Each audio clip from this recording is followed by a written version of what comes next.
মুহতারাম দিনদার ইমানদার সাইয়্যিদুল আইয়াম জুমার দিনে আল্লাহর ঘরে সমবেত করার ইসলাম পদ্মার আড়ালের মা ও বোনেরা আসসালামু আলাইকুম ওয়া রাহমাতুল্লাহি ওয়া বারাকাতুহু।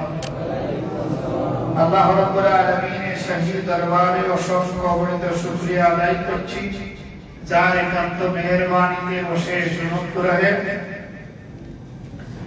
1447 হিজরির পহেলা মুহররম সাইয়্যিদুল আইয়াম জুমার দিনে আমাদেরকে তার ঘরে হাজির হওয়ার তৌফিক দিলেন। কালিমাতুশ শুকরিয়া আদায় করছি আলহামদুলিল্লাহ। দীর্ঘ 1 বছর যে আল্লাহ তাআলা আমাদেরকে বাঁচিয়ে রাখলেন, আরেকবার শুকরিয়া আদায় করি আলহামদুলিল্লাহ। মানুষের প্রতিটি দিন নবজীবন, প্রতিটি দিনেই নবজীবন। আজকে যে আপনি ঘুম থেকে উঠেছেন, এটা আপনার জীবনের জন্য নতুন জীবন। আগামীকাল যদি ঘুম থেকে ওঠেন, ওটাও আপনার নতুন জীবন। কারণ প্রতিদিন প্রতি রাত্রে ঘুমের মাধ্যমে আল্লাহ তাআলা আপনাকে আমাকে মরণ ঘটায় আর তার অনুগ্রহে আবার জিন্দা করে দেয়, যাতে করে আমরা হায়াতের পূর্ণ মেয়াদ পর্যন্ত বাঁচতে পারি। আল্লাহ তাআলা কুরআনুল কারীমে সূরা আনআমে 60 নম্বর আয়াতে বলেন যে আমরা নববর্ষ উদযাপনের জন্য রেডি হয়ে থাকি। পয়লা বৈশাখ আসবে, আনন্দ ফুর্তি করব। তারপর কি 31 জানুয়ারি আসবে, আনন্দ ফুর্তি করব। অবশ্য পয়লা মুহররমে পৃথিবীতে কোনো জাতীয় বাজে অশ্লীল কাজ নাই আলহামদুলিল্লাহ। শুনেছেন পয়লা মুহররমে পৃথিবীতে কোনো অশ্লীল বেহায়াপনার কাজ হয়েছে? শুনেছেন? এইটা শান্তভাবে নীরবে আসে, নীরবে চলে যায়। তো আল্লাহ তাআলা বলেন ওইটার জন্য যে তোমরা অপেক্ষা করো, ওইটা তো একদিন করে করে 365 দিনে 1 বছর হয়, অথবা 17 বছরে 354 দিনে 1 বছর হয়। কিন্তু আসলে প্রতিটি দিনেই তোমার জন্য নবজীবন। আল্লাহ বলেন ওয়াল্লাযী ইয়াতাওয়াফাকুম বিল-লাইলি ওয়া ইয়ালামু মা জারাহতুম বিন-নাহার সুম্মা ইয়াবআসুকুম ফীহি লিয়াকদা আজালুম মুসাম্মা। তিনি তোমাদেরকে প্রতি রাত্রেই তোমাদের মৃত্যু ঘটায়, বিন্নাউম ঘুমের মাধ্যমে। প্রতি রাত্রেই তোমাদের মৃত্যু ঘটায় ঘুমের মাধ্যমে। মৃত্যুর 2 ভাই, একটা হলো চূড়ান্ত, যেটা হয়ে যাওয়ার পরে পৃথিবীতে আর ফিরে আসার সুযোগ নেই। আরেকটা হলো ঘুম, যেই ঘুম যখন হয় অচেতন থাকে, কোথায় কি হয় খবর থাকে না। আবার ঘুম থেকে আল্লাহ তাআলা তার অনুগ্রহে বান্দাদেরকে জাগিয়ে দেন। অনেকে এই ঘুমের মধ্যেই দুনিয়া থেকে বিদায় হয়ে যায়। তো আল্লাহ বলতেছেন প্রতিদিন প্রতি রাত্রে তোমাদেরকে ঘুমের মাধ্যমে মৃত্যু ঘটাই, এরপরে আমি আল্লাহ তাআলা তোমাদেরকে আবার জিন্দা করে দেই।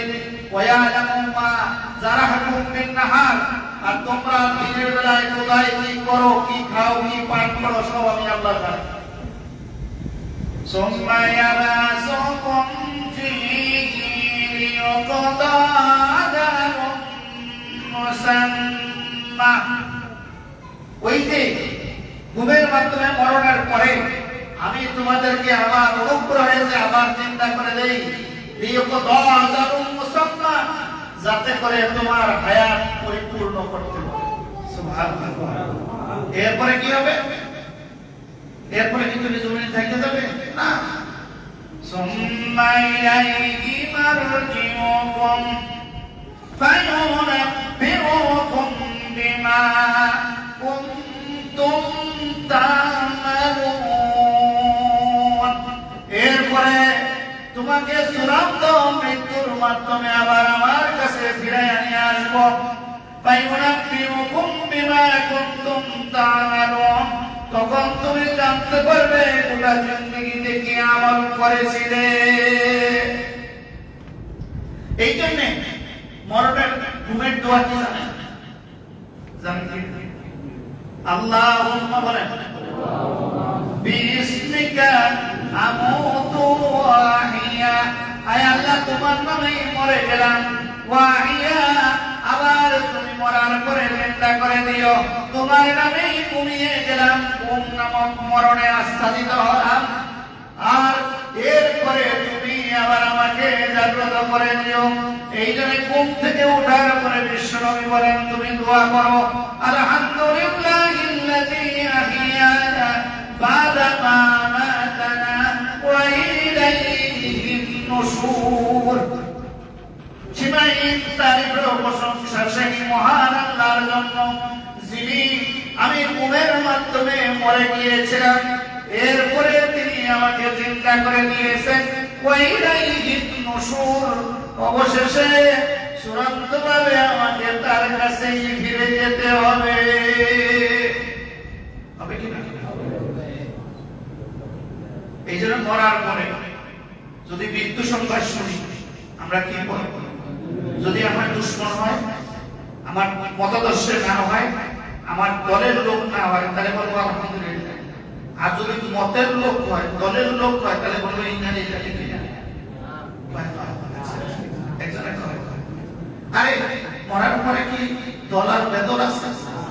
মরার পরে মৃত্যু সংবাদ শুনলে দোয়া কি? ইন্না লিল্লাহি ওয়া ইন্না ইলাইহি রাজিউন। ইন্না লিল্লাহি, আমরা আল্লাহর কাছ থেকে এসেছি। কার কাছ থেকে? ইন্না লিল্লাহি ওয়া ইন্না ইলাইহি রাজিউন।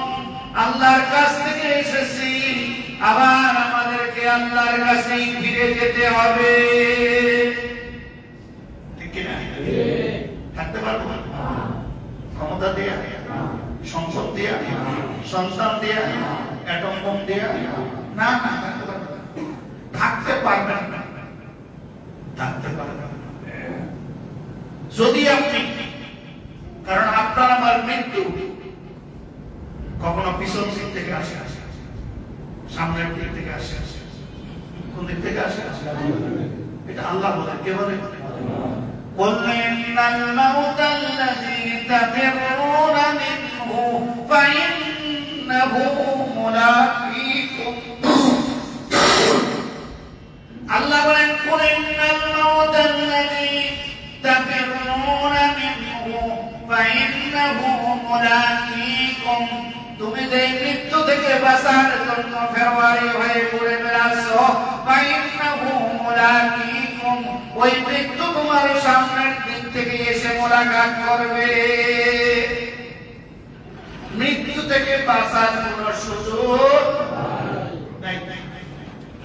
তাহলে আল্লাহ বললেন সুম্মা ইলাইহি মারজিউকুম, তারপরে তোমাকে আবার আমার কাছে ফিরে আসতে হবে। আর ফায়ুনাব্বিউকুম বিমা কুনতুম তা'মালুন, ফায়ুনাব্বিউকুম বিমা কুনতুম তা'মালুন।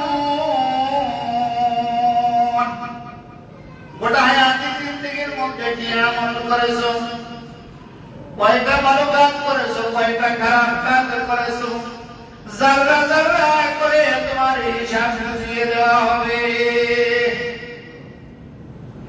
ঘুষ দিয়া, বান্ডেল দিয়া ওই হিসাব তো পাল্টায় দিতে পারবে না। কেরামত কাতিবিনে ঘুষ দিয়া আপনি হিসাব পাল্টায় দিতে পারবেন না। কেরামত কাতিবিন তো ঘুষ খায়ও না, আর যদি খায়ও তাহলে আপনি পাল্টাতে পারবেন না। কেন পারবেন না বলেন? কারণ হলো মানুষ যা করে, যা খায়, যা বলে, এই আমলনামা এই গলার মধ্যে ভিতরে রয়েছে। কোথায়? জোরে বলে কোথায়? আচ্ছা, গলার মধ্যে না লাগিয়ে আল্লাহ মাথার মধ্যে লাগাইতে পারতেন, বুকের মধ্যে লাগাইতে পারতেন। গলার মধ্যে লাগানোর কারণে যত কথা বলা দিয়া কথা কয় কি দিয়া, কথা খাবার খাইতে দিয়ে, যত খাবার খান আর যত কথা বলেন সব এখানে রেকর্ড হয়ে ভিতরে যায়, রেকর্ড হয়ে বের হয়। সুবহানাল্লাহ। একে কামেরা কইলা মা ইয়ালফিযু মিন কাওলিন ইল্লা লাদাইহি রাকীবুন আতীদ। আমার আল্লাহ বলে এমন কোন কথা নেই, এমন কোন কাজ নেই, এমন কোন খাবার নেই যেটা খাবার পরে সংঘটিত হয় না, বলার সঙ্গে সঙ্গে তোমার আমল নামায় রেকর্ড করতে হয় না। এই জন্য বেশি কথা বেশি বলতে হবে, ঠিক না? কথা বেশি, যত বেশি কথা বলতে হয় সব আল্লাহর জন্য বলতে হবে। কার জন্য? জোরে মনে করে কার জন্য? যত জিকির করতে হবে আল্লাহর জিকির করতে হবে। কার জিকির? খাবার যদি খাইতে হয় আল্লাহর জন্য খাইতে হবে, আল্লাহর গোলামের জন্য খাইতে হবে। খাবার যদি বর্জন করতে হয় এগুলো আল্লাহর জন্য বর্জন করতে হবে। জবান খুললে আল্লাহর জন্য খুলতে হবে, আর জবান বন্ধ করলে আল্লাহর জন্য বন্ধ করতে হবে। ঠিক কিনা কর? তা আমরা এগুলি করি না। যত সম্ভব মাসি কথা, সারা দিন বেশি কথা যত আছে এগুলি, আর যত হারামির খাবার আছে সব গলা দিয়ে ঠিক কিনা? তালিবাড়ি বেশি করবেন না, বেশি ফকরামি করবেন না আল্লাহর জমিনে। আপনাকে ফকরামি করার জন্য জমিনে পাঠাই নাই। এই তো মাত্র হাতে গোনা কয়েকটা বছর, এরপরে আপনার মরণ হবে, আপনার নাম নিশানা এই জমিন থেকে মিশে যাবে, আপনার এই দামি এখন মাটিয়ে খেয়ে সারখার করে দিবে। ঠিক কিনা? তাহলে এই জমিনে তো লাফাচ্ছ কেন? আল্লাহর জমিনে তো লাফাবে কিসের? আল্লাহর জমিনে নরম হয়ে থাকবো, আল্লাহর গোলামি।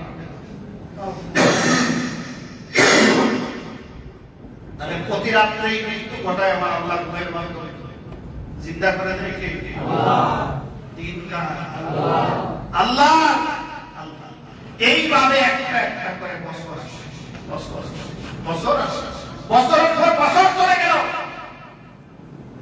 আমার চেতনা জানতে কোন চেতনায় আমি অচেতন হয়ে আছি তা নিজেও জানি, কোন চেতনা আমি লালন করি তা আমি বুঝি।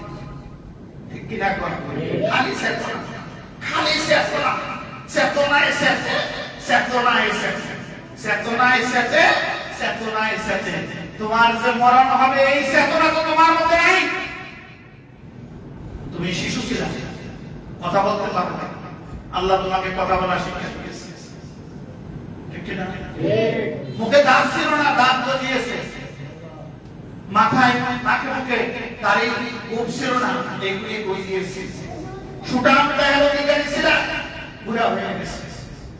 বার্ধক্য এসে গেছে, চুল বেঁকে সাদা হয়ে গেছে, দাঁত পড়ে গেছে, কানে কম শোনো, চোখে কম দেখো, গায়ের শক্তি হারিয়ে গেছে, নানা রোগ তোমাকে আক্রান্ত করেছে। এরপর কি তোমার চেতনা জাগ্রত হয় না? কোন চেতনায় তুমি বেহুশ হয়ে আছো? কোন চেতনা লালন করো? তোমাকে আল্লাহর দরবারে দাঁড়াতে হবে, এই চেতনাই তো তোমার আমার মধ্যে থাকা দরকার। ঠিক কিনা? সব চেতনা আছে, মগর মরার চেতনা, মরণের চেতনা নাই। লক্ষ লক্ষ বছর, হাজার হাজার বছর কবরে থাকতে হবে, এই চেতনা আমার মধ্যে নাই। 50,000 বছর পর্যন্ত আল্লাহর শাহী দরবারে আসামির বেশে, গোলামের বেশে দাঁড়িয়ে থাকতে হবে, এই চেতনা আমার মধ্যে নাই। ঠিক কিনা? আমার আমলের হিসাব হবে, বলছেন পার হইতে হবে, এই চেতনা আমার মধ্যে নাই। কোন চেতনায় অচেতন হইয়া আমি আজ দুনিয়া প্রাণ পাচ্ছি? আল্লাহ আমাদেরকে বুঝার তৌফিক দান করুন। পরকালের জবাবদিহিতার চেতনা আমাদের অন্তরে জাগ্রত করুন। দিনক্ষণ শেষ হয়ে যাবে। কত নওজোয়ান যুবক এই পৃথিবী থেকে বিদায় নিচ্ছে, আগো রাত্রে নিয়েছে, আগো দিনে নিচ্ছে। ঠিক কিনা? আপনারা আমার কি ডাক আসবে না? হিসাব দিতে হবে না? কবরে যাইতে হবে না? আল্লাহর দরবারে দাঁড়াতে হবে না? আমি জিজ্ঞাসা করতে চাই, আসামির বেশে আল্লাহর দরবারে দাঁড়াতে চান না আল্লাহর প্রিয় বান্দার বেশে দাঁড়াতে চান?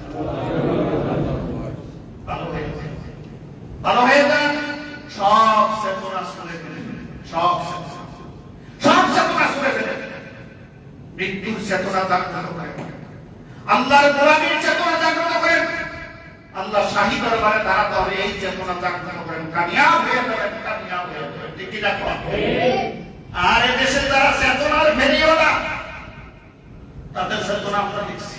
এরা চোর, এরা ডাকাত, এরা খুনি, এরা ছিনতাইকারী, এরা চাঁদাবাজ, এরাই শুধু জাতির কাছে চেতনা বিক্রি করে। ঠিক কিনা? এই জন্য আপনারা আল্লাহর মহব্বতের চেতনা আজ থেকে জাগ্রত হবে ইনশাআল্লাহ। আল্লাহ আমার মহব্বতের চেতনা আমাদের অন্তরে ভরপুর করে দাও। আমিন। আমরা আল্লাহর মহব্বতের চেতনা নিয়ে বাঁচতে চাই, আল্লাহর মহব্বতের চেতনা নিয়ে মরতে চাই, আল্লাহর মহব্বতের চেতনা নিয়ে কবরে যেতে চাই, আল্লাহর মহব্বতের চেতনা নিয়ে উজ্জ্বল চেহারায় ময়দানে মাহশরে আল্লাহর সামনে দাঁড়াতে চাই। ঠিক কি না? আল্লাহ আমাদেরকে কবুল করুন। মাস মুহররম কি মাস? ঐতিহাসিক এই মাসের অনেক বর্ণনা করেছে। হযরত আদম আলাইহিস সালামকে 10ই মুহররম সৃষ্টি করা হয়েছে। আদম আলাইহিস সালামকে 10ই মুহররম জমিনে নামানো হয়েছে। হযরত নূহ আলাইহিস সালামের কিস্তি 10ই মুহররম কিনারে লাগানো হয়েছে। ইব্রাহিম খলিলুল্লাহ আলাইহিস সালামকে 10ই মুহররম নমরুদের অনলকুণ্ড থেকে মুক্তি দেওয়া হয়েছে। ফিরআউন এবং জালিমদেরকে এই 10ই মুহররম লোহিত সাগরে ডুবিয়ে মেরে মুসা আলাইহিস সালাম তার কওমকে মুক্তি দেওয়া হয়েছে। এই কারবালার ময়দানে রাসূলুল্লাহ সাল্লাল্লাহু আলাইহি ওয়াসাল্লামের কলিজার টুকরা ইমাম হুসাইন রাদিয়াল্লাহু তাআলা ইয়াজিদ বাহিনী ইয়াজিদ কর্তৃক 10ই মুহররম শহীদ করা হয়েছে।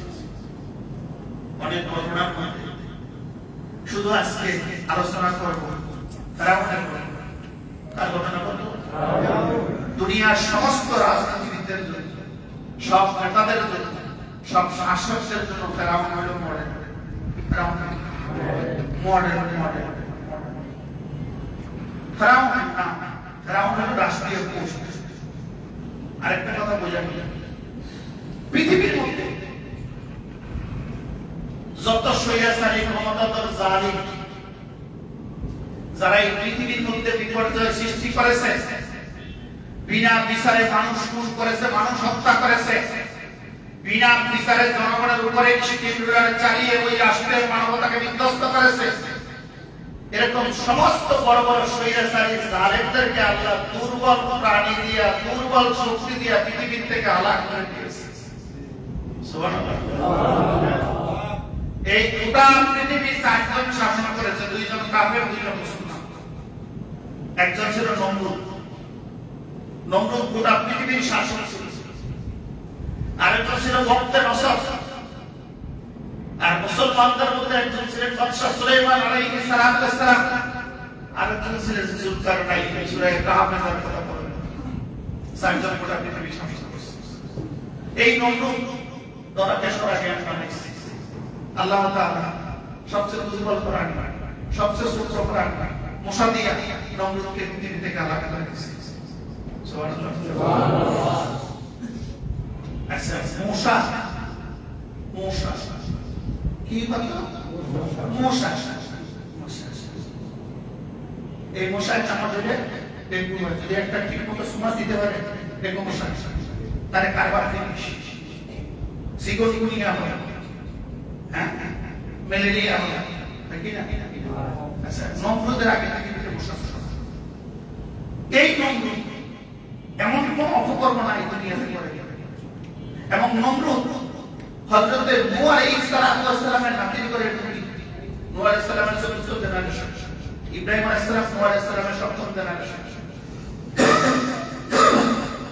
মূর্তি পূজা খামখেয়ালি খায়সাত দিয়ে রাষ্ট্র পরিপূর্ণ করলেন। ইব্রাহিম আলাইহিস সালাম তাওহীদের দাওয়াত দিলেন। তাকে কি কি ঘটনা ঘটিয়েছে আপনারা সব জানেন। এই নমরুদের জুলুম যখন পাকাপোক্ত হইল, ওই দিন আসমান থেকে মশা জমিনে নাজিল হয়েছে। যেই দিন মশা নাজিল হইল, এই পৃথিবীতে গোটা পৃথিবীকে আধার করে ফেলছে, অন্ধকার করে ফেলছে, দিনকে রাত বানিয়ে ফেলছে। আল্লাহু আকবার। মশা শুধু রক্ত খায়, মশা কি খায়? গোশত খায় না, হাতিও খায়, ফসল ফলাতিও খায় না, খায়। কিন্তু সেই দিন গজবে ফেরাউন নমরুদি মশা নাজিল হইল, এই মশা পৃথিবীতে প্রথম নাজিল হয়ে নমরুদের সালাসা মুন্ডা মুন্ডা পালা দোসর যত ছিল সব পুরীর কতম রক্ত খাইছে, তারপরে গোশত খাইছে, এরপরে হাড্ডি খাইছে। পৃথিবীর মানচিত্রে তাদের অস্তিত্ব রাখে না। আল্লাহু আকবার। এরপরে ফসল ফলাদি খাইছে, গাছগাছালি খাইছে, সব খাইছে। খাওয়ার পরে একটা ল্যাংড়া মশা, এটার দূরত্ব পাওয়ার পর ল্যাংড়া এটা বলতেছে, আল্লাহ আমার কি জন্য বানাইছে? আমার তো আস্তে আস্তে দেরি হয়ে গেছে, ল্যাংড়া হওয়ার কারণে আমার পাওয়ার, আমার কাজটা কি আমি তোরে বানাইছি নমরুদের জন্য। সুবহানাল্লাহ। তোরে কার জন্য বানাইছি? নমরুদের জন্য। আচ্ছা দেখেন, এই ল্যাংড়া মশা আসছে নমরুদের নাকে দিয়ে ঢুকছে। মেডিকেল সায়েন্সের মধ্যে নাকে দিয়া মগজের ভিতরে মশা ঢোকার সিস্টেম নেই, কারণ মগজের মধ্যে একটা পর্দা আছে সাদা, নাকে দিয়ে ঢুকে মুখে দিয়ে মশাটা বের হয়ে যাবে। এই মশাটা ল্যাংড়া হলে কি এত পাওয়ার ছিল, মগজের চামড়া ব্যাপ করে এটা মগজের মধ্যে ঢুকছে। সুবহানাল্লাহ। মশা 1 মাসের বেশি বাঁচে না। এই মশাটা নমরুদের মাথায় থেকে 40 বছর পর্যন্ত কাশিয়া এই বিদ্যুতের মতো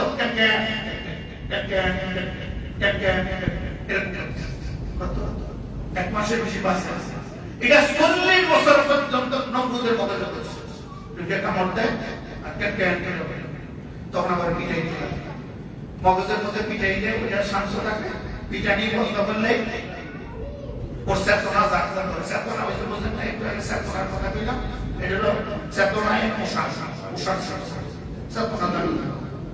এই চেতনায় মশা বারবার এরকম করতে করতে 40 বছর পিটানি খায়, যে পিটায় সেগুলো আশ্চর্য হয়ে যায়। ওর যে মশার চেতনিতে এখন আশ্চর্য হয়ে যায়। এমন বাড়ির মাথা পাইটা গেছে, ল্যাংড়া মশা তার জায়গা মতো চলে গেছে। এত বড় গোটা পৃথিবীর শাসককে বিদায় করলেন কি দিয়া? এটা কি সুস্থ মশা না বিকলাঙ্গ মশা?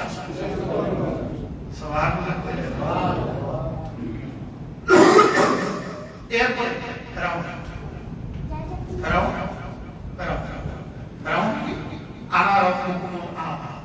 সে বলতেছে, আমি হইলাম সবচেয়ে বড় রব, আমি যা বলবো তাই। এরকম জানেন পৃথিবীতে আছে না? আচ্ছা, আপনার কথায় কি আল্লাহর জমিন চলবে না আল্লাহর জমিন আল্লাহর কথায় চলবে? আপনি একটু মুখ মিলান তো, আল্লাহর জমিন কার কথায় চলবে? আল্লাহর কথায় চলবে। আর ফেরাউন বলে কি আমার কথায় চলবে। ফেরাউনকে পৃথিবী থেকে বিদায় করলেন এই প্রাণহীন একটা লাঠি। সুবহানাল্লাহ। কি লাঠি? প্রাণহীন মরা গাছের একটা লাঠি দিয়া যে আল্লাহর জমিনে খোদাই দাবি করলো, এই জালেমকে আল্লাহ বিদায় করে দিল। সুবহানাল্লাহ। তাহলে বুঝা গেল জাগতিক জগতের বাদশাহী জালিমদের শক্তি আল্লাহর হুকুমের মোকাবিলায় একটা প্রাণহীন লাঠির মোকাবিলা করতে পারে না। ঠিক কিনা কর? তাহলে নমরুদের বিদায় করলো কি দিয়া? ফেরাউনকে বিদায় করলো কি দিয়া? প্রাণহীন লাঠি।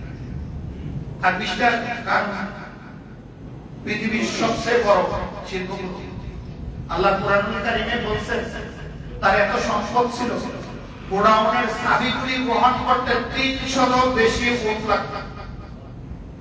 সুবহানাল্লাহ। কয়শো? বেশি বেশি 300 না, 300 বেশি উট লাগতো। তার শুধু সম্পদের গোডাউন যে তালা মারা থাকতো, এই তালার চাবিগুলি বহন করার জন্য। সুবহানাল্লাহ। এই মুসা আলাইহিস সালামের আপন শাস্ত্র মুসলমান কি ভাই? আপন শাস্ত্র ভাই যাকাত যখন ফরজ হলো, মুসা আলাইহিস সালাম বললেন, কারণ তোর যে এত সম্পদ হয়েছে, আল্লাহ তো তোরে যাকাত দিতে বলছে, তুই যাকাত দে। কত ফেরাউন তো ঠিকই কইছে, ফেরাউন তো ঠিকই কইছে, আমার সম্পদ দিকে তোর কইছে, এখন সম্পদ নিতে পারিস না, এমনি শুনে তুই এখন আমার সম্পদের উপরে যাকাত না দিয়া মাল খাইতে চাস। নাউজুবিল্লাহ। আল্লাহ বলা কোন নবী কোন রাসূল অন্যায় ভাবে কোন হারাম মাল কি বক্ষণ করেছে? করতে পারে? পরে ফেরাউনের দলে গেল, মনে রাখবেন সব দেশে সব কালে সব সময় পিজিপি প্রেজেন্ট গভর্নমেন্ট পার্টি একটা আছে, যখন যেই দল ক্ষমতায় তখন সেই দলে গেল। ব্যবসায়ীদের মধ্যে মনে হয় এটা নাই, আছে কি না? সে গিয়ে ফেরাউনের দলে চলেছে, দেওয়ার পর আল্লাহ তাআলা মুসা আলাইহিস সালামের চরিত্র হনন করার জন্য যখন ষড়যন্ত্র করলেন, আল্লাহ রাব্বুল আলামিন তাকে কোন শাস্তি দেন, মাটি তাকে গ্রাস করছে। সুবহানাল্লাহ। মাটি আস্তে আস্তে ফেরেশতারা ধরে জাকিয়ে এখন ফেরাউন মিশরে গেলে দেখবেন যেখানে ফেরাউনকে মাটি গ্রাস করছে, এখনো ফেরাউনকে হ্যাঁ করে নিচের দিকে ফেরেশতারা নিতেছে, আর ওখান থেকে পুরোপুরি বের হচ্ছে আর দুর্গন্ধ বের হচ্ছে। নাউজুবিল্লাহ। সরি, কারণকে মাটিয়ে গ্রাস করলো, তার সমস্ত সম্পদ মাটিয়ে গ্রাস করলো। কারণকে যে মাটি গ্রাস করছে ফেরেশতারা জাকি দিয়া দিয়ে তার নিচের দিকে নিতেছে, আর এখন পর্যন্ত পুরোপুরি আর দুর্গন্ধ বের হচ্ছে। নাউজুবিল্লাহ। আবু জাহেলের কথা বলি। আবু জাহেল মক্কার কমান্ডার ইন চিফ ছিলেন, জানেন না? সবচেয়ে বড় নেতা ছিলেন, তৎকালীন আরবের মানুষের মধ্যে সবচেয়ে বেশি জ্ঞানী ছিলেন। এই জন্য তিনি মদ পান করতেন না, ব্যভিচার করতেন না। আবু জাহেল করেন। তো এই আবু জাহেল নিহত হয়েছে, আবু জাহেলকে হত্যা করছে কারা? বড় বড় বীর হযরত আলী বলেন, তারপরে কি আবু উবাইদা ইবনে জাররাহ বলেন, আব্দুল্লাহ ইবনে মাসউদ রাদিয়াল্লাহু তাআলা বলেন, খালিদ ইবনে ওয়ালিদ তখন মুসলমান হয়নি, তাবেটা তবে ছিল। অর্থাৎ এইরকম বড় বড় বীরেরা আবু জাহেলের সাথে লড়াই করতে ভয় পায়। মুয়াজ আর মুআওয়াজ দুই ছোট শিশু, এরা বদরের যুদ্ধে যাবে। আল্লাহ রাসূল বলল যে এখানে দাঁড়াইছে, দাঁড়ানোর বলল তোমাদের সাইজ ছোট, বয়স কম, তোমরা যুদ্ধে যাওয়ার মাপকাঠিতে আসো নাই, এই জন্য তোমরা বাতিল, তোমরা যাইতে পারবে না। পরে বেশি ক্রিয়াটিভিতে আল্লাহ রাসূল বললেন যে আচ্ছা ঠিক আছে দাঁড়াও। তো দেখলেন যে বড়রা একটু বড়, ছোটরা একটু ছোট, তো বড়রা বলল আচ্ছা তোমার নিয়ে দাও। ছোটরা বলতেছে খাইছে, ও তো যুদ্ধে ছিল যাইতেছে রাসূলের সাথে, আর আমি ছোট বিদায় আমাকে রেখে যাচ্ছে। বলছে ইয়া রাসূলুল্লাহ, এই আমাদের দুজনের মধ্যে কুস্তিটা খালি লম্বা হলে হবে না, শক্তি গায়ে থাকতে হবে, কুস্তি লাগায়। সুবহানাল্লাহ। ছোট ভাই বড় ভাইকে বলতেছে ভাই রে তুই তো লম্বাই সাইজ বড়, গায়ে তো শক্তি বেশি, দুইজনে কুস্তি রাখলে তুই জিতবি আমি হারবো, কিন্তু তুই একবার অভিনয় করে হেরে যা আর আমাকে রাসূলুল্লাহর সাথী হিসেবে বদরের যুদ্ধে যাওয়ার সুযোগ করে দাও। আল্লাহু আকবার। আল্লাহু আকবার। দুই ভাই কুস্তি লাগছে, বড় ভাই একবার নিচে পড়ছে, ছোট ভাই একবার নিচে পড়ছে, দুইজনে সমান সমান। আল্লাহ রাসূল বলে যা তোরা দুই ভাই সব যা, তোরা খালি দাঁড়ায় দেখবি। এরা দুই ভাই ছোট শিশু। আবু জাহেল গোটা আরবের বীর, তার কাছে পৃথিবীর বড় বড় যোদ্ধারা যেতে ভয় পায়। মুয়াজ এবং মুআওয়াজ রাদিয়াল্লাহু তাআলা আনহুমা, এরা আব্দুল্লাহ ইবনে মাসউদকে জিজ্ঞাসা করতে চাচা আবু জাহেল কেন, আবু জাহেল কেন ওর একটু দরকার। আব্দুল্লাহ ইবনে মাসউদ বলে আয়া বড় বড় বীরেরা ওর সাথে যুদ্ধ করতে ভয় পায়, ছোট দুইটা শিশু এরা আবু জাহেলের। আব্দুল্লাহ ইবনে মাসউদ বলেন ওই যে দেখো পর্দা নয় মুসা, ওই যে সিংহের মতো পর্দা লড়াই করতেছে, এটাই হলো আবু জাহেল। আল্লাহ। দুই ভাই গেছে, যার বলছে আবু জাহেল শুনছি মক্কার জমিনে আমার রাসূলকে তুমি বেশি কষ্ট দিয়েছো, তোমার সঙ্গে লড়াই করতে এসেছি। আবু জাহেল হাসে, আরবের বড় বীরেরা আমার সঙ্গে লড়াই করতে সাহস পায় না, আর এই ছোট্ট দুইটা শিশু শিশু দুধের শিশুদের আমার সাথে লড়াই বলো তাহলে আঘাত করো। আবু জাহেল বলে আমাকে আঘাত করো। মুআজ এবং মুআওয়াজ রাদিয়াল্লাহু তাআলা বলেন মুসলমান কখনো তাকে আগে কাউকে আঘাত করে না। সুবহানাল্লাহ। মুসলমান আগে কাউকে কোনদিন আঘাত করে মুসলিম রাষ্ট্র অমুসলিম রাষ্ট্রে আগে কোনদিন আক্রমণ করে। আর যদি করে তাহলে দেখেন এই যে মালুক 87 ঘন্টায় দেখা দিয়েছে পাকিস্তান, আর এই যে পৃথিবীর সবচেয়ে বড় সন্ত্রাসী আমেরিকা, ব্রিটেন, ফ্রান্স, পৃথিবীর জারদ রাষ্ট্র ইসরায়েল, এরা ইরানে আক্রমণ করছে 12 দিনে বাপের নাম ভুলে দিয়েছে। ঠিক কিনা কয়? বাপের নাম ভুলে দিয়েছে ওদের, বাপের নাম ভুলে দিয়েছে। মুসলমান করে যায় না ওই আমেরিকা। এদেশের রাজনীতিবিদেরা জোরে সামসামি করো, আমরা রাজনীতি করি না, মুসলিম উম্মাহর পক্ষে কথা বলি। মুসলিম উম্মাহর কথা হলো আমেরিকার চাইতে বড় সন্ত্রাসী যারা পৃথিবীতে আর কোনো হতে পারে না। ঠিক কিনা কয়? এই যে প্রাণ থাকতে আমেরিকার ইমানদার মুসলমান করতে পারবে। ঠিক কিনা? আসেন মুআজ আবু জাহেল বলে ঠিক আছে রেডি হও, রেডি হও। ছোট দুই ভাই রেডি। আবু জাহেল তরবারি দিয়ে আঘাত করেন মুআজ রাদিয়াল্লাহু তাআলা ডান হাতে, হাতটা একটু চামড়া লেগে বাকিটা কেটে গেছে। তিনি উটের পৃষ্ঠে বসে দুই পায়ের চাপা দিয়ে টান দিয়ে হাতটা ছিঁড়ে ফেলে দিয়ে বাম হাতে এক তরবারি আঘাতে আবু জাহেলের মতো পৃথিবী থেকে বিদায় করে দিলেন। আল্লাহু আকবার। নমরুদ দেশে কি দিয়া এতো ভাত করে গেছে। নমরুদ দেশে কি দিয়া আর আবু এই ফেরাউন দেশে কি দিয়া আবু জাহেল দেশে কি দিয়া ছোট্ট শিশুর তরবারি আঘাতে। আল্লাহ তাআলা কোরআনুল কারীমে সূরা কাসাসের উদাহরণ দিয়ে বলেন পৃথিবীর জালিমরা জেনে রাখো আমার এই পৃথিবীর মধ্যে যে যত বেশি স্বৈরাচারী অহংকারী তাকাব্বুরী উন্নতশীল আচরণ করবে তাকে আমার সবচেয়ে ছোট বাক্যকার দিয়ে বিদায় করে দেব। আল্লাহু আকবার। কিন্তু জালিমরা এই পৃথিবী থেকে শিক্ষা নেয় না। ঠিক কিনা কয়? ফেরাউন মিশরের রাষ্ট্রীয় পোস্টের নাম, আসল নাম হলো ওয়ালিদ ইবনে মাসআব ইবনে রাইয়ান। ফেরাউনের নাম কি? ওয়ালিদ ইবনে মাসআব ইবনে রাইয়ান। রাষ্ট্র পরিচালনা করতেছে। বেলবান স্বপ্ন দেখলেন মসজিদে আকসা থেকে আগুনের লেলিহান শিখা বের হয়ে এই ফেরাউনের কথা যারা শুনে কীর্তি সম্প্রদায় তাদের বাড়ি ঘরে আগুন ঢুকে ঢুকে ঢুকে ঢুকে জ্বালিয়ে দিয়ে সরকার করেছে। আর মুসা আলাইহিস সালাম যে বংশের জন্ম নিয়েছে বনি ইসরাইল, এই বংশে আগুন ঢুকে। স্বপ্ন দেখার পরে স্বপ্নবিদদেরকে ডাকলেন, স্বপ্নবিদরা তাবিজ করলেন এই বনি ইসরাইল বংশে এমন এক ছেলের জন্ম হবে যার হাতে আপনি এবং আপনার রাজত্ব ধ্বংস হয়ে যাবে। ফেরাউন বলতেছে এটা বন্ধ করে দেওয়া আমার কাছে ওয়ান পয়েন্ট বিষয়। নাউজুবিল্লাহ।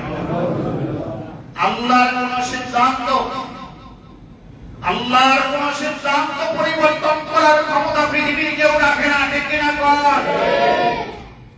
আল্লাহ সিদ্ধান্ত নিছে ফেরাউন ধ্বংস হবে। সে জালিম বিনা বিচারে মানুষকে হত্যা করে, জুলুম করে। আর ওই বংশে আল্লাহর পয়গম্বর মুসা আলাইহিস সালাম আসবে, ফেরাউন রোধ করতে পারবে না। কিন্তু ফেরাউন পার্লামেন্টে আইন পাস করলো, বনি ইসরাইল পার্লামেন্টের অধিবেশন ডাকলো, সূরা আরাম করে দেখবেন অধিবেশন থেকে আইন পাস করলো বনি ইসরাইল বংশ। যেই মহিলা গর্ভবতী হবে গোয়েন্দারা তাদের নিচে কাজ করবে, পুত্র সন্তান হইলে সাথে সাথে জবাই করা হবে, কন্যা সন্তান হইলে বাঁচিয়ে রাখা হবে। এইভাবে বিনা বিচারে হাজার হাজার শিশুকে বিনা অপরাধে বিনা বিচারে হত্যা করা হবে। আল্লাহর পয়গম্বর মুসা আলাইহিস সালাম মায়ের গর্ভে আসলেন। আসার পরে স্বাভাবিক আমরা যখন মায়ের পেটে ছিলাম মায়েদের বাহ্যিক লক্ষণ ফুটে ওঠে। মুসা আলাইহিস সালামের পয়গম্বররা যখন মায়ের গর্ভে থাকে তাদের বাহ্যিক লক্ষণ ফুটে ওঠে। আল্লাহু আকবার। লম্বা কথা, প্রবল ঝড়ের রাত্রে মুসা আলাইহিস সালাম জন্ম নিলেন। তার মা আশঙ্কা করলেন হাই হাই ফেরাউনের লোকেরা যে জানে সকালবেলা মেরে ফেলবে। ওয়াওহা ইলা উম্মি মূসা আন আরদিহি, আল্লাহ তাআলা মূসা আলাইহিস সালামের মায়ের প্রতি ওহী নাযিল করে বললেন তোমার সন্তানকে দুধ পান করো। ফাইজা কিনতি আলাইহি ফাআলকি ফিল ইয়ামি, যদি তুমি ভয় পাও তাহলে এটা বাসকার ভিতরে বলে তো ইচ্ছা করে মরায়। সুবহানাল্লাহ। খোদা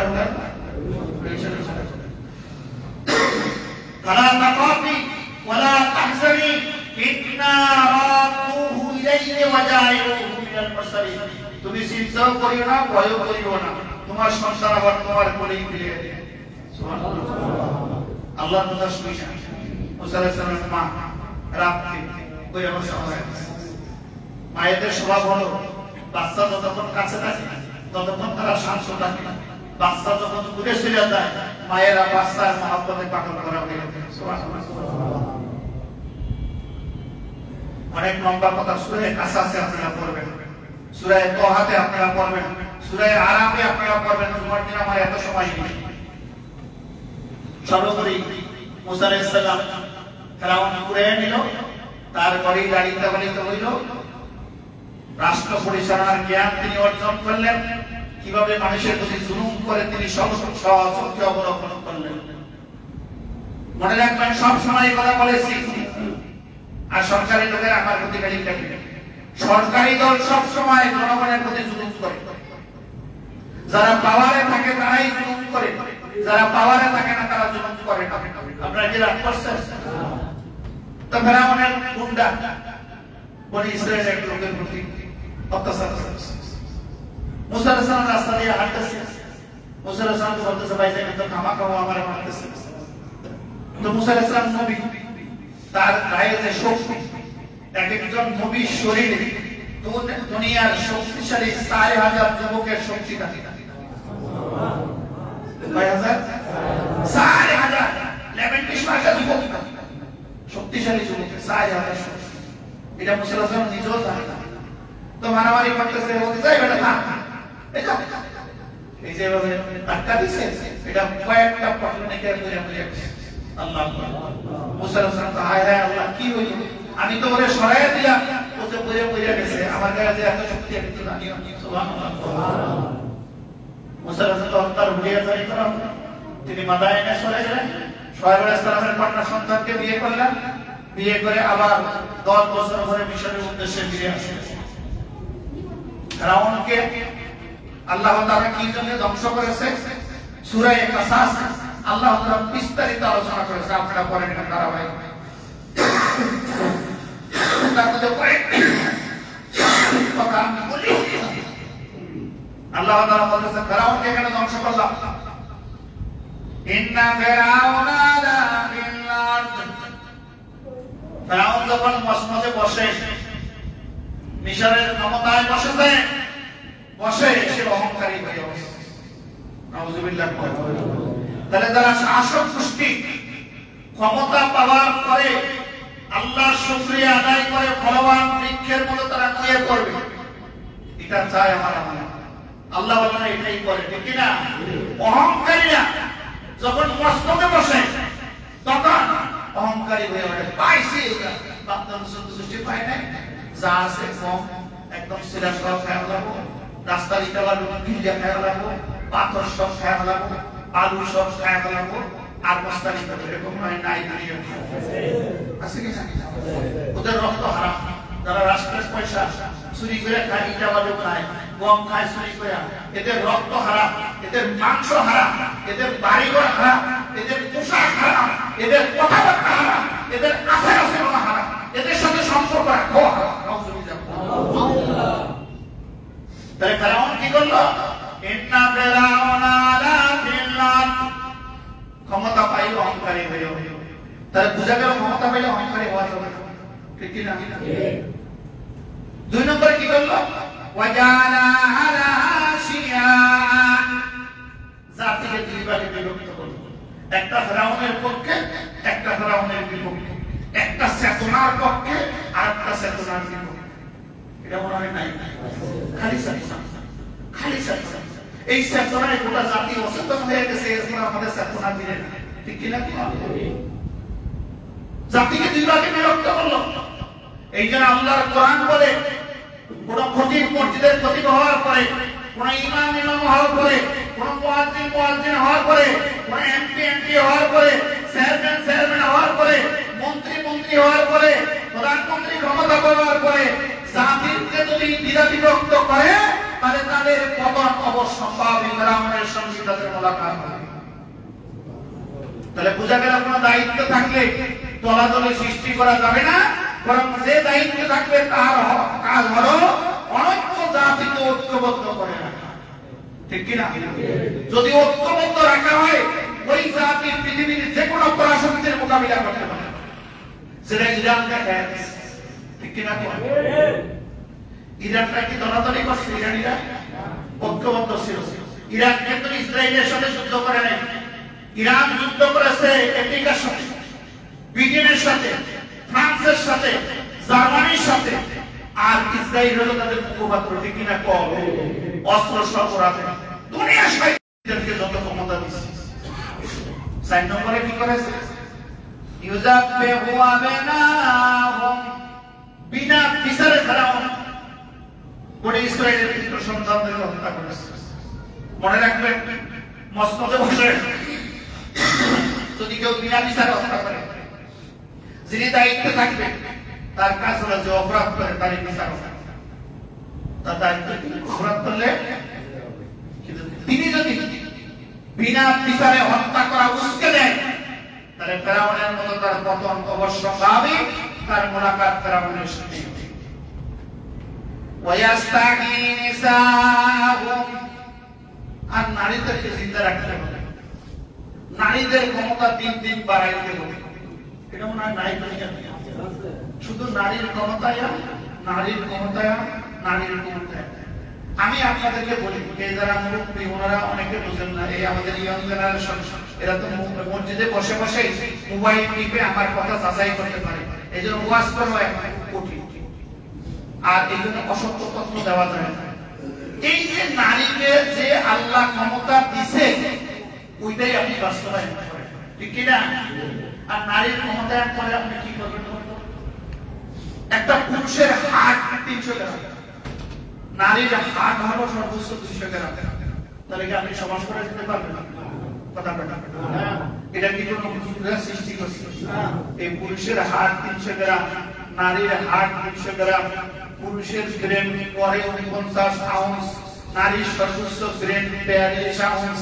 এটা কি আল্লাহ সৃষ্টি করছে না হুজুররা সৃষ্টি করছে? তো আল্লাহ যাকে যেখানে যেইভাবে যেই জন্য সৃষ্টি করছে তাকে সেখানে সেইভাবে রাখা নামায় আনতে পারবে না, নিচে নামাইতে। সুতরাং ফেরাউনের পলিসি ছিল বিনা বিচারে পুরুষদেরকে হত্যা করতে হবে, আর মহিলাদেরকে ক্ষমতায়ন করার জন্য মহিলাদেরকে চিন্তা রাখতে হবে। পুরুষরা হলো নারীদের জন্য প্রতিরক্ষা ব্যবস্থা। যেই সমাজের পুরুষগুলি নিধন করা হয়েছে সেই সমাজের নারীরা সুরক্ষিত থাকতে পারে না, সুরক্ষিত থাকতে পারে না। এই জন্য যুদ্ধ বিগ্রহ হলে দেখবেন সব পুরুষ মারে, সব পুরুষ মারে, সব পুরুষ মারে। কারণ পুরুষগুলি যদি মারা হয় তাহলে নারীরা অরক্ষিত হয়ে আছে। আল্লাহর সুন্নত হলো যেই জঙ্গলে বাঘ আছে ওই জঙ্গলে হরিণ আছে। হরিণ সেখানেই থাকে যেখানে বাঘ থাকে। কেন থাকে? যদি ওই জঙ্গলে বাঘ না থাকে গ্রামের ছেলেরা ছাগলের মতো ওই হরিণগুলি ধরে এটা সম্পূর্ণ জবাই করে খেয়ে, ঠিক কিনা? এই জন্য বাঘ যেখানে হরিণ সেখানে। বাঘ হলো হরিণের প্রতিরক্ষা ব্যবস্থা। পুরুষ যেখানে নারী সেখানে, নারীরা পুরুষরা হলো নারীদের প্রতিরক্ষা ব্যবস্থা, ঠিক কিনা? আর ফেরাউন বনি ইসরায়েলের প্রতিরক্ষা ব্যবস্থা ভেঙে পুরুষদেরকে বিনা বিচারে হত্যা করলো, নারীদেরকে জিন্দা রাখলো। এটা কি করলো? আল্লাহ বলতেছেন ইন্নাহু কানা মিনাল মুফসিদিন। ফেরাউন ছিল পৃথিবীতে বিপর্যয় বাজার সৃষ্টি। 1 নম্বরে অহংকারী হয়ে উঠলো, 2 নম্বরে জাতিকে দ্বিধা বিভক্ত করলো, 3 নম্বরে একটা দলকে দুর্বল করলো, 4 নম্বরে বিনা বিচারে পুরুষদেরকে হত্যা করলো, 5 নম্বরে নারীদের ক্ষমতায়নের জন্য নারীদেরকে চিন্তা রাখবে। আল্লাহ বলে এই কাজ যারা করে ইন্নাহু নিশ্চয়ই কানা মিনাল মুফসিদিন, এরা হলো পৃথিবীতে বিপর্যয় ফাসাদ সৃষ্টিকারী। আর যারা এই সন্ত্রাসী ফাসাদ সৃষ্টিকারী এরাই শান্তিপ্রিয় মানুষদেরকে সবসময় সন্ত্রাসী বলে। আল্লাহর কোরআন কি বলতেছে? ফেরাউন বলতেছে ওয়াকালা ফিরআউন যারুনি আতুল মূসা ওয়ালিয়াদউ রাব্বাহু। ফেরাউন বলতেছে তোমরা আমাকে ছেড়ে দাও, আমি মূসাকে হত্যা করব। আর সে বাঁচার জন্য সে তার রবকে ডাকো, সে তার রবকে ডাকো। আর আমি আশঙ্কা করতেছি আইনু বাদলা দিনা, ফেরাউন এই মূসা তোমাদের দিনকে পরিবর্তন করে দিবে। আও আও আইয়া যাহারা হারা ফিল আরদিল ফাসাদ, আর এই মূসা পৃথিবীতে বিপর্যয় সৃষ্টি করবে, ফাসাদ সৃষ্টি করবে। ফাসাদ কি মূসা আলাইহিস সালাম সৃষ্টি করেছিল? কে করছে? ফেরাউন। ওই ফেরাউনে আবার মূসা আলাইহিস সালামকে বলতেছে সে হলো সন্ত্রাসী। আল্লাহর দৃষ্টিতে সন্ত্রাসী কে? ফেরাউন। পৃথিবীতে আজও এই এরা ক্লাস আছে, ঠিক কি না? তারা আসে এই পৃথিবীতে ফেরাউনের মতো জালিম থাকতে পারে না। পারছে? বর্তমানে যদি পৃথিবীতে কেউ জালিম হয় সে থাকতে পারবে না। যত বড় ক্ষমতার অধিকারী হোক তাদের পতন অবশ্য সম্ভব। আজকের পৃথিবীতে সবচেয়ে বড় জালিম কে? তার পতন হবে ইনশাআল্লাহ, তার পতন হবে ইনশাআল্লাহ, তার পতন। এই মুহররম থেকে আমরা শিক্ষা নেই। হযরত মুসা আলাইহিস সালামকে যখন হত্যা করার জন্য তারা এগিয়ে গেল, মুসা আলাইহিস সালাম তো ইচ্ছা করে পারে নিয়ে হাজির হলেন। আল্লাহকে বলেন হে আল্লাহ, সাগরের পারে আসতে বলছিলেন তো আসছি, এখন আমার কি হবে? বলে ওই যে প্রাণহীন লাঠি মনে আছে তো? হ্যাঁ, এটা দিয়া এই আঘাত লোহিত সাগর। তো আপনার মিশরে গেলে দেখবেন, আমি ওখানে গিয়েছিলাম, ফেরাউন যে জায়গায় ডুবে পড়ছে সেখানে একটা বিল্ডিংয়ের চিহ্ন রাখা হয়েছে। মুসা আলাইহিস সালামের 12টা জাতি নদীর মধ্যে 12টা আঘাত করলেন, 12টা অত্যাধুনিক ডিজিটাল পদ্ধতির রাস্তা হয়ে গেছে। সুবহানাল্লাহ। ভিতরে এয়ার কন্ডিশন, একদম ডিজিটালাই ফেরেশতারা করছে, বুঝছেন না? এটা ভিডিও চুরি করে করছে। আমরা তো চুরি করি, পাইতো না তো চুরি করি, তারপরে আগে থেকে চুরি করে ফেরেশতারা করছে না? আল্লাহর কুদরতে হয়ে গেছে। মুসা আলাইহিস সালাম তারপর সহসা হয়েছে। ফেরাউন দেখতেছে হায় হায় ওরা কোথায় গিয়ে যেতেছে। দল বল সেলা সামুন্ডা গুন্ডা পান্ডা সব সব দৌড়ে আসে মুসা আলাইহিস সালাম। মুসা আলাইহিস সালাম নদীর এই পারে উঠে গেছে, আর ফেরাউন, তার প্রধানমন্ত্রী হামান, তার জালিম সৈন্য বাহিনী সকলেই শরীর সমাধি হয়েছে। আল্লাহ পৃথিবী থেকে জালিম বিদায় হয়েছে এই মুহররম মাসের 10 তারিখ। এই জন্য মুসা আলাইহিস সালাম শুকরিয়া আদায় ইচ্ছা রোজা রাখতেন। তাহলে মুহররমে আমাদের একটা আমল আছে, আছে কি না? গান গাইতে পারবেন, মাতলামি করবেন, নিজের শরীরে আঘাত করে রক্ত প্রবাহিত করবেন, নিজেরা গুণাগুণি করবেন, ঠিক কি না? কি করবেন? নফল রোজা রাখবেন, বেশি বেশি তাসবিহ করবেন, আল্লাহর জিকির আজকারে মত থাকবেন, মশগুল থাকবেন, তাহলে মুহররম কামিয়াব হয়ে যাবে। রাসূলুল্লাহ সাল্লাল্লাহু আলাইহি ওয়াসাল্লাম বলেন, সিয়ামি ইয়াউমুল আশুরা আহতাসিবু আলাল্লাহি আইয়ুকাফিরা সানাতাল্লাতী ক্বাবলাহু।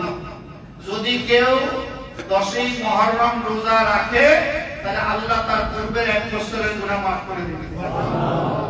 এরপর রাসূলুল্লাহ সাল্লাল্লাহু আলাইহি ওয়াসাল্লাম বলেন, লাইন বাকিতুল কাবিলে লা সুমাত্তা তাসে, যদি আমি আগামী বছর বেঁচে থাকি তাহলে মুহররমের 9 এবং 10 দিন রোজা রাখব ইনশাআল্লাহ। আল্লাহ রাসূল এরপরে ইন্তেকাল করেছেন, 9 তারিখে রোজা রাখতে পারেনি। এইজন্য আমরা 9 এবং 10 অথবা 10 এবং 11 দুইকে রোজা রাখব ইনশাআল্লাহ। রাখবেন কিনা? বুঝে শুনে বলছেন। আল্লাহ আমাদেরকে রাখার তৌফিক দিন, বেশি বেশি জিকির আজকার করার তৌফিক দিন। আগামী জুমায় যদি আসি ইনশাআল্লাহ কারবালা নিয়ে আলোচনা করব। বাবা তৌফিক ইল্লা বিল্লাহ। আসসালামু আলাইকুম ওয়া রাহমাতুল্লাহ।